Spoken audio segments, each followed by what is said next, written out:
Good morning. Thank you very much for being with KNXT as we follow Pope Francis through his tour of America. And of course, if you were with us earlier this morning, you saw his presentation to the United Nations, which was, again, fantastic. It pointed, directed at all of us here in the world. And of course, the nice thing about it is most of the world leaders were there because they were having a conference anyway. So that was extremely important. And of course, a while ago, we had the memorial service at the 9/11. And again, that was a stirring experience. He's got a busy day ahead of him. Later on today, he's going to a school in Harlem.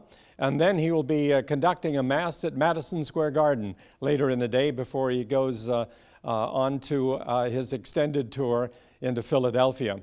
And right now, we have on the phone Lisa Hendy of the Fresno Diocese, of the Board of Directors of KNXT. She is a representative at the Philadelphia World Family Conference. And Lisa, you can hear me? Yes, Colin, I'm happy to be with you. Hi to our KNXT audience. Terrific. You were in Washington yesterday as the Pope gave his address to the Congress.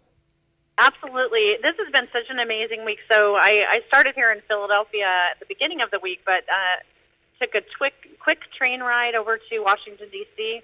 I actually received an invitation from a congressman to be present there for the address, and was on the West Lawn as he gave that address at the Capitol, a historic first address of a pope to Congress. Assembled there were also Vice President Biden, and the entire Supreme Court was there. And I was out there on the outside and was really lucky when Pope Francis came out and visited us at the end.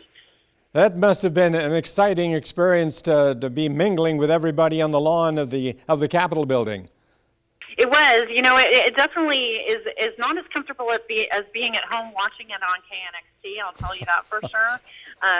But it's actually just so amazing to be present, you know, and with a large crowd, obviously, but present at such a historic moment. And people truly of every faith were gathered there, and you could just see the draw that Pope Francis has, and what a beautiful bridge builder he is to other cultures to learn about our Catholic faith. Of course, now you're in Philadelphia at the World Family Conference. What's the atmosphere there? What's happening?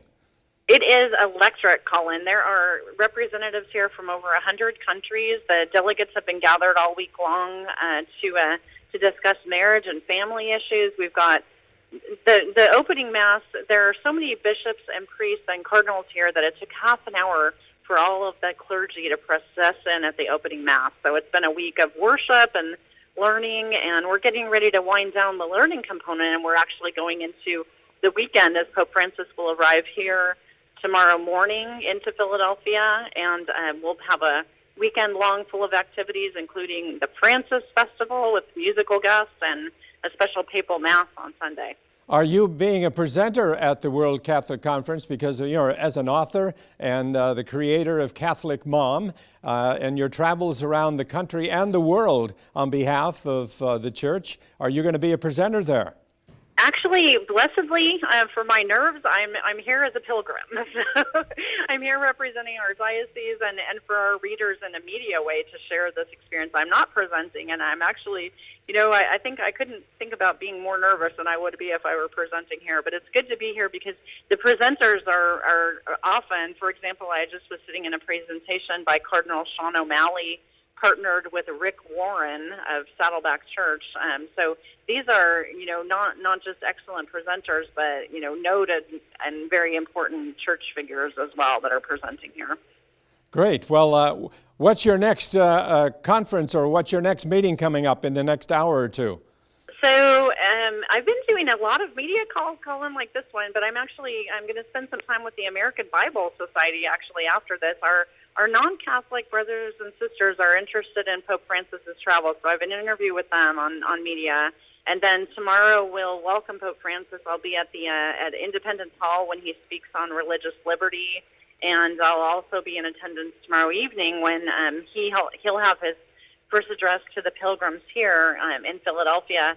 But joining him, this is really exciting, will be folks like Andrea Bocelli. We're expecting to see Aretha Franklin sing Amazing Grace for Pope Francis, and I'll have a pretty good seat for that, so it's exciting. Terrific. Well, we hope that you'll keep us attuned of what's happening, so call back at any time, and we will get with you and record or play it live on the air, whatever comes first.